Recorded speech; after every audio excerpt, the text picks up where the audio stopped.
तो इस क्लास में हम बात करेंगे बेटा डिक्शनरी का last topic, that is dictionary comprehension. याद करो हमने लिस्ट में भी कंप्रीहेंशन पढ़ा था, जो आपका एक शॉर्टकट तरीका था फॉर लूप या लैम्डा फंक्शन या कहना चाहिए जो आप मैपिंग यूज करते थे उसको एक ही लाइन में लिखने का तरीका था।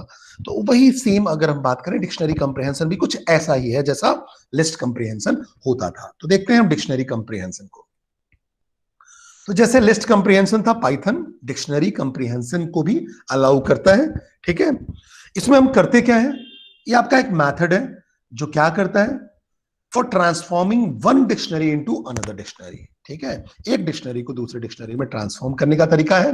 ठीक है, जिसमें फायदा क्या होता है, इसमें जब आप ट्रांसफॉर्मेशन करते हो तो जो भी ओरिजिनल डिक्शनरी होता है वो आप कंडीशन के साथ भी इंक्लूड कर सकते हो नए डिक्शनरी में। ठीक है, या जो भी आप ट्रांसफॉर्मेशन चाह रहे हो उसके अकॉर्डिंग नया डिक्शनरी क्रिएट कर सकते हो। मतलब जैसे कोई डिक्शनरी बनी हुई है, अब बेटा मुझे जो दूसरी डिक्शनरी बनानी है वो कुछ ट्रांसफॉर्मेशन के साथ बनानी है। मतलब कि पहले वाली डिक्शनरी में हमारे पास वैल्यूज 1 से 10 तक थे, मैं चाहता हूं केवल इवन नंबर ही दूसरी डिक्शनरी में आए, मैं चाहता हूं केवल ऑड नंबर ही आए। तो during this transformation items with in the original dictionary can be conditionally included in the new dictionary. अभी कंडीशन क्या हो गया कि अगर इवन होगा तभी आएगा, या ए जो होगा और 2 से डिविजिबल होगा तभी आएगा, या 3 से डिविजिबल होगा तभी आएगा। ठीक है, अब जब आप कंप्रीहेंशन की बात करते हो तो एक कोड को क्या करता है, एक्सप्रेसिव बनाता है और इजियर टू रीड करता है, रीडिंग में भी इजी होता है।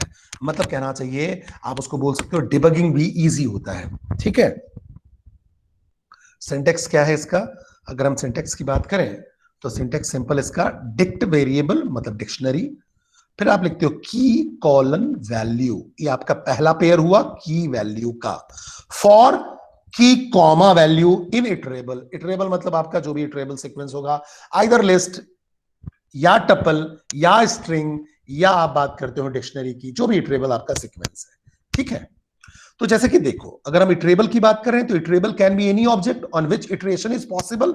ये तो हमने देख लिया कि इटरेबल कहां कहां पॉसिबल होता है। ठीक है, देन हम इस की कॉमा वैल्यू की बात कर रहे हैं, ये आपका टपल है। देखो आपका टपल दिख रहा है, जो भी पैरेंथेसिस में होता है वो टपल होता है। ठीक है, अब ये क्या रिसीव करेगा, की वैल्यू पेयर रिसीव करेगा, वन एट ए टाइम, एक बार में एक ही रिसीव करेगा। इस की वैल्यू का क्या मतलब है, ये आपका असाइन करने के काम में आएगा नए डिक्शनरी में। जो यहां से वैल्यू आपके पास रिट्रीव हुई ना, जो वैल्यूज इधर से रिट्रीव हुई वो यहां की और वैल्यू के टर्म में आ जाएगा। अब की और वैल्यू का पेयर आ गया, वो असाइन हो जाएगा नए डिक्शनरी में। मतलब इतना पोर्शन इवैल्यूएशन वाला है इटरेबल सीक्वेंस में, और इस पोर्शन के बाद जब की और वैल्यू आपकी रिट्रीव होंगी तो ये वाला जो की वैल्यू होगा वो आपका नया डिक्शनरी क्रिएट करने के काम में आएगा।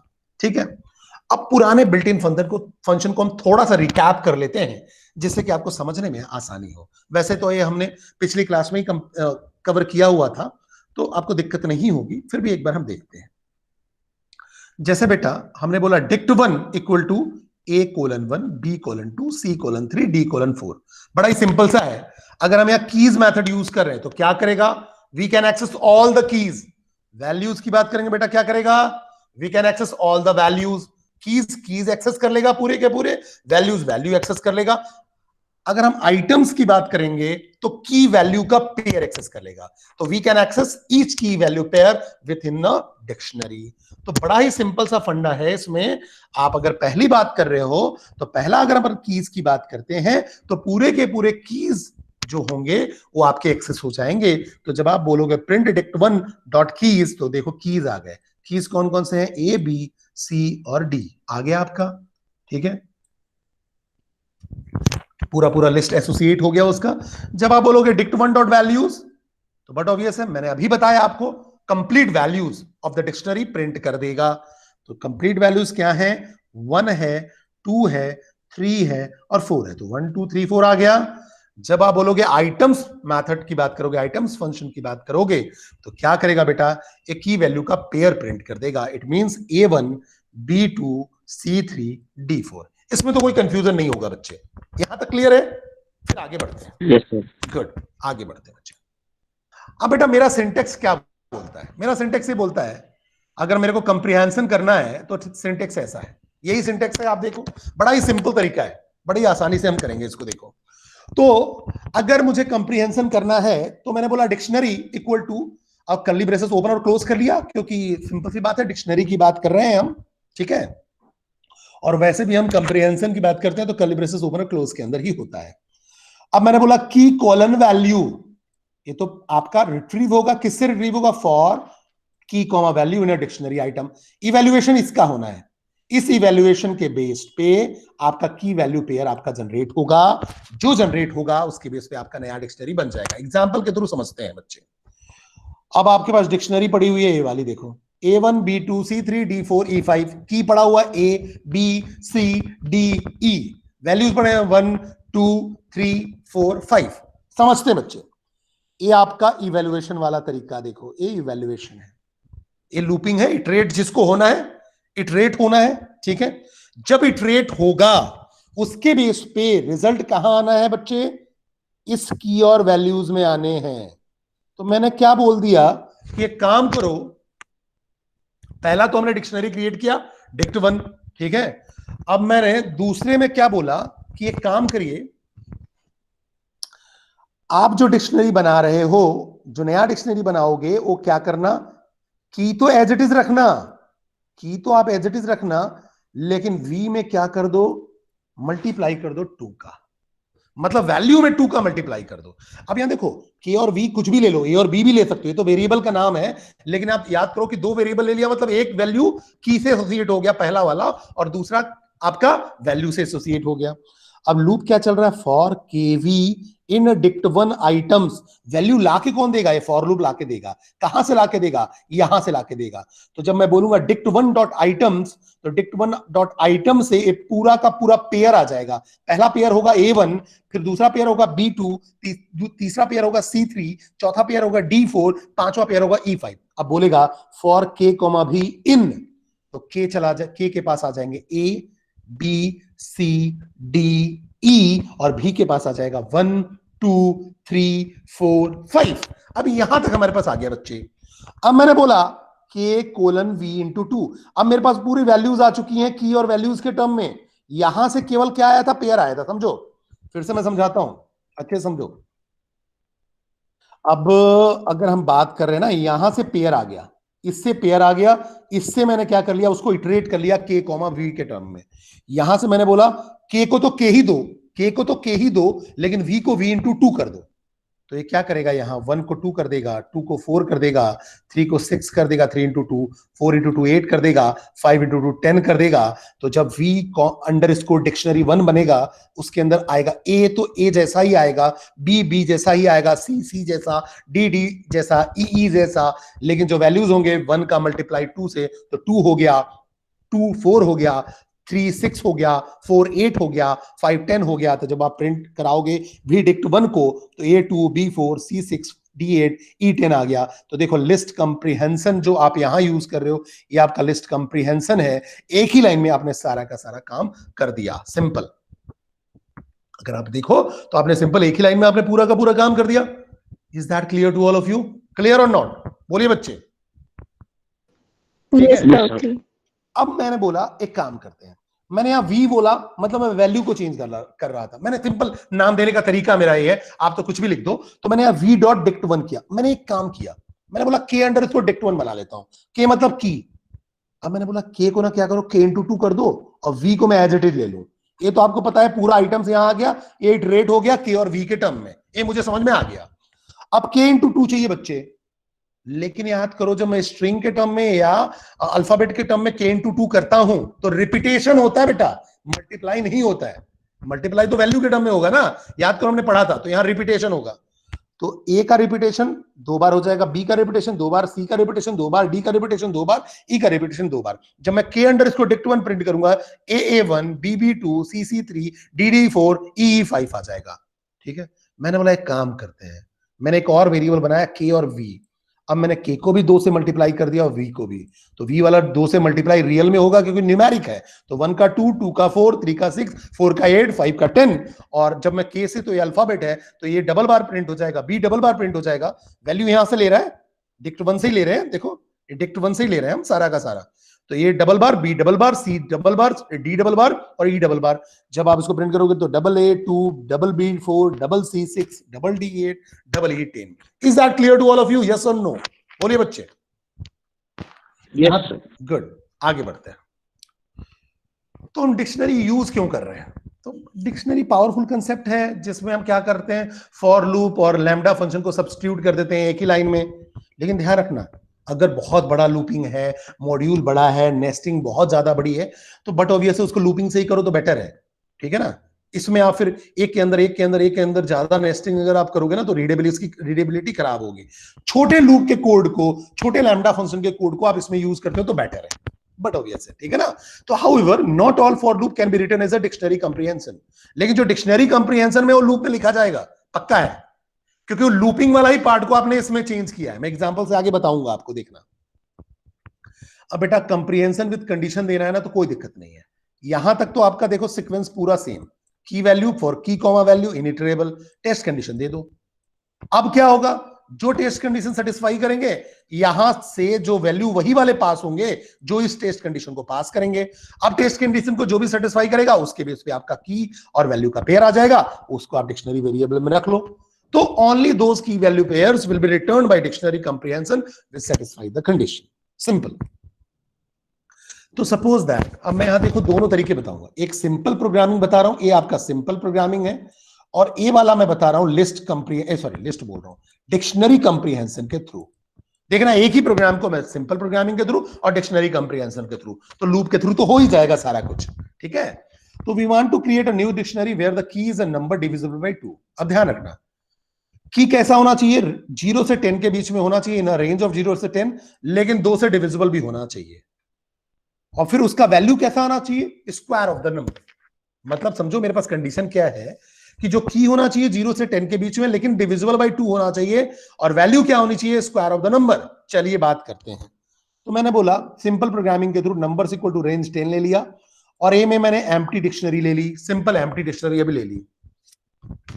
अब देखो बच्चे, मैंने बोला for n in numbers. N in numbers का मतलब एन कहां सर्च होगा, नंबर्स में, ठीक है। अब एक कहां तक जाएगा, 1 से लेकर आप देखो तो 9 तक जाएगा बेटा, 1 से लेकर 9 तक जाएगा, ध्यान रखो, क्योंकि 10 है, रेंज 10 है, तो एक कम तक जाएगा। अब बोलेगा इफ n% 2, तो 1% 2 होता है क्या, सॉरी 0 से 9 तक, गलत बता रहा हूं मैं, 0 से 9 तक बेटा, ठीक है, 0 से लेकर 9 तक। तो अगर मैं 0 से लेकर 9 तक की बात कर लिया मैंने, तो 0 से 9 हो गया हमारा। अब 0 डिविजिबल बाय 2 से करेंगे तो 0 ही आएगा, बट ऑब्वियस है।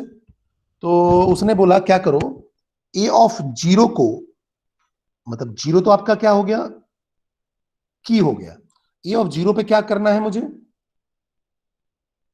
n, और यहां मैंने एक्सपोनेंट ऑपरेटर या पावर ऑपरेटर यूज कर लिया जो पावर कर देगा, क्योंकि मुझे क्या करना है, स्क्वायर करते जाना है। तो n ऑफ पावर 2 कर दिया, तो 0 का स्क्वायर तो 0 हो जाएगा। तो पहला जो वैल्यू हो जाएगा 0, और उससे एसोसिएटेड वैल्यू क्या हो गया, a ऑफ 0 पे 0, मतलब की 0 पे 0 आ गया।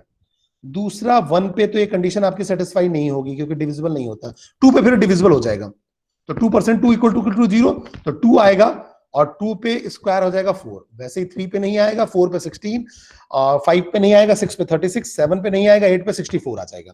जब आप प्रिंट ए करोगे तो ए तो आपका डिक्शनरी था, तो डिक्शनरी मतलब की वैल्यू भी लेता जाएगा, और साथ में a of 0, a of 2, a of 4, a of कहना चाहिए 6 और ए ऑफ 8। तो आपका आउटपुट 0:0, 2:4, 4:16, 6:36, 8:64 आ गया। क्यों, क्योंकि आपने यहां डिक्शनरी के टर्म में लिया हुआ था। ये सिंपल प्रोग्रामिंग है। जब इसको हमको डिक्शनरी कंप्रीहेंशन के थ्रू करना होगा बच्चे, तो बड़ा सिंपल है।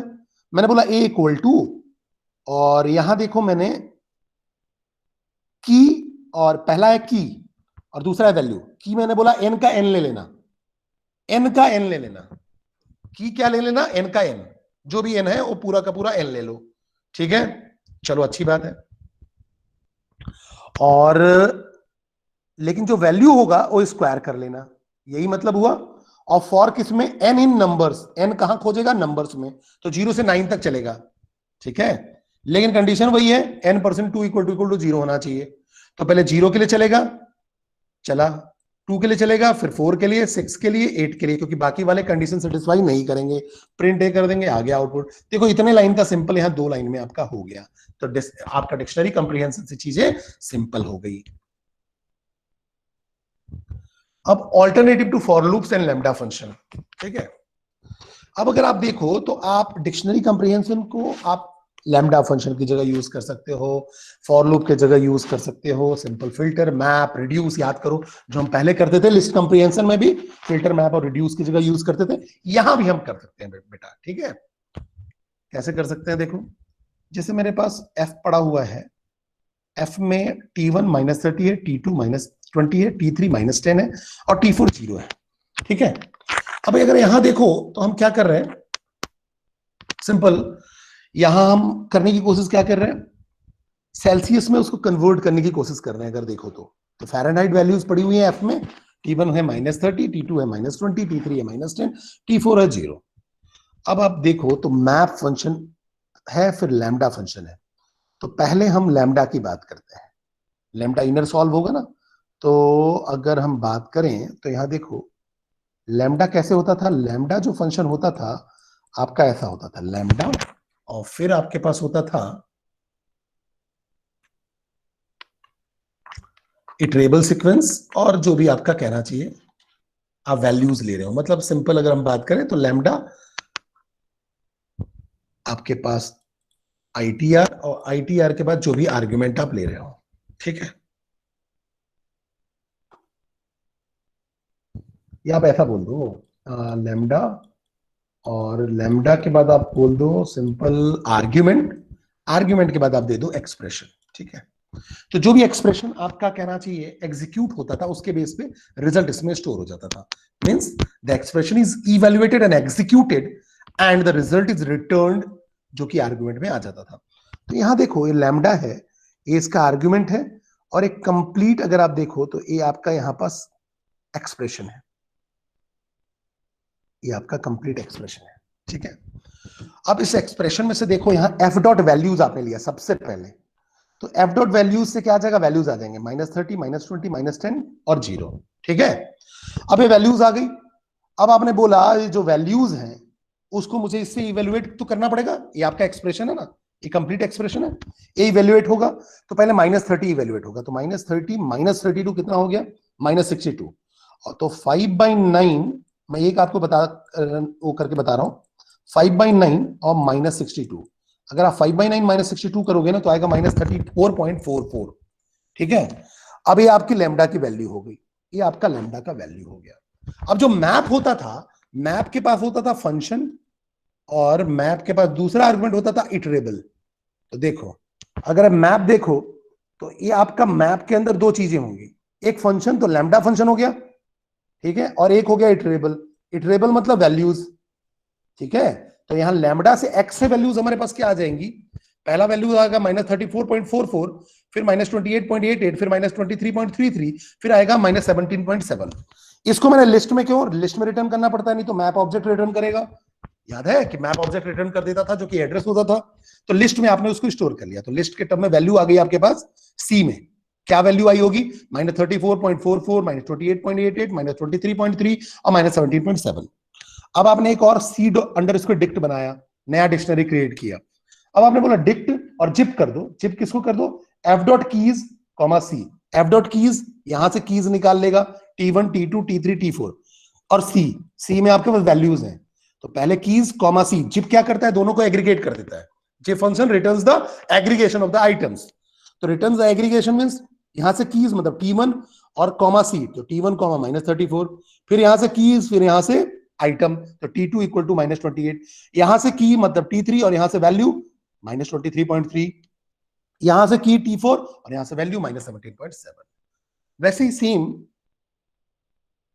अगर आप इसको फॉर लूप से चलाओगे तो भी हो जाएगा। जैसे कि देखो t1 ये आपने वही सेम लिया वैल्यू, अब आपने बोला k colon float 5/9 5 divide by 9 into v -32 for k v in f items, k v in f items.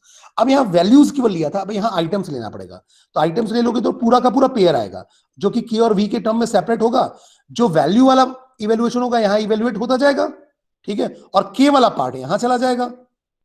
अब के कॉलन वी हो गया, अगर आप देखो तो यही हम करते थे ना, एक के कॉलन वी हो गया, जो वी हो रहा है वहां इवेल्युएट हो रहा है, और के एज इट इज आ रहा है, तो टी वन आ गया और वी इवेल्युएट होके आ रहा है। तो ऐसे भी आप इसको प्रिंट करा सकते हो सिंपल डिक्शनरी कंप्रीहेंशन के through. Is that clear to all of you? Yes और नो? Yes sir. बोलिए बच्चे। ठीक है, यस सर। अब आगे बात करते हैं। इफ भी यूज कर सकते हो, मल्टीपल इफ भी यूज कर सकते हो, इफ एल्स भी आप यूज कर सकते हो इसमें। तो जैसे कि देखिए, आपने लिया dictionary one, A1 B2 C3 D4 E5। अब आपने बोला ये के कॉमा भी है, k colon v for k v in dict one dot items. Dict one dot items से यहां से पूरी पूरी वैल्यूज आ गई की पेयर के साथ, मतलब की प्लस वैल्यूज दोनों आ गई। लेकिन ध्यान रखना, मुझे वही वैल्यूज लेनी है जो v ग्रेटर देन 2 हो। अब v ग्रेटर देन 2 मतलब C3 D4 E5 यही जाएगा। ठीक है, तो क्या आ जाएगा देखो, जो वैल्यूज यहां से पास हुई, के में सी जाएगा, डी जाएगा, ई जाएगा, और वी में आपके पास पेयरिंग क्या आएगी 3 4 5। तो टोटल पेयर क्या आ गया C3 D4 E5। तो जब आप प्रिंट कराओगे तो C3 D4 E5 आ जाएगा। दो दो कंडीशन देना चाहते हो तो दे दो। अब v ग्रेटर देन 2 भी होना चाहिए और v परसेंट 2 इक्वल टू 0 भी होना चाहिए। तो v ग्रेटर देन 2 में पूरा का पूरा आ गया, लेकिन इसमें से v परसेंट 2 इक्वल टू 0 केवल कौन सा है, d इक्वल टू 4, जो कि 4 से डिविजिबल है। अगर अपन बात करें तो केवल, और यहां v की बात कर रहा हूं मैं, की नहीं बात कर रहा हूं, तो वैल्यू जो है 4 केवल जो होगा वो 2 से डिविजिबल है, अगर आप देखो। ठीक है, तो अब क्या हो जाएगा, केवल d कॉलन 4 प्रिंट आपका हो गया।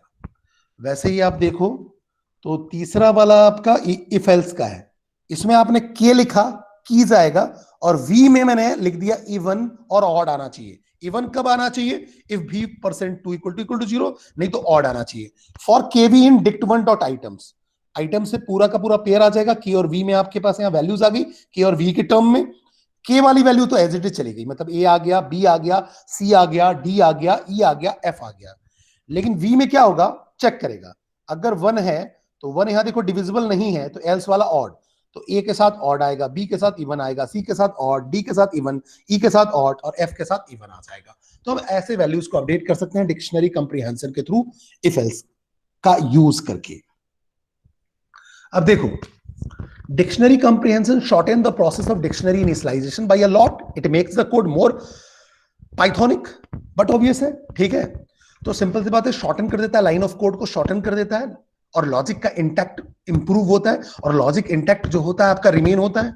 लेकिन ध्यान रखना, कभी कभी डिक्शनरी कंप्रीहेंशन जो है ना, कोड को आपके स्लो कर देता है और मोर मेमोरी भी लेता है, रीडेबिलिटी को भी घटा देगा। अगर ज्यादा नेस्टिंग वाले प्रोग्राम को आपने अगर लिख दिया तो समझ में आने में भी दिक्कत होगी। तो ध्यान रखना, we must not try to fit a difficult logic और a large number of dictionary comprehension inside them just for the sake of making the code single lined.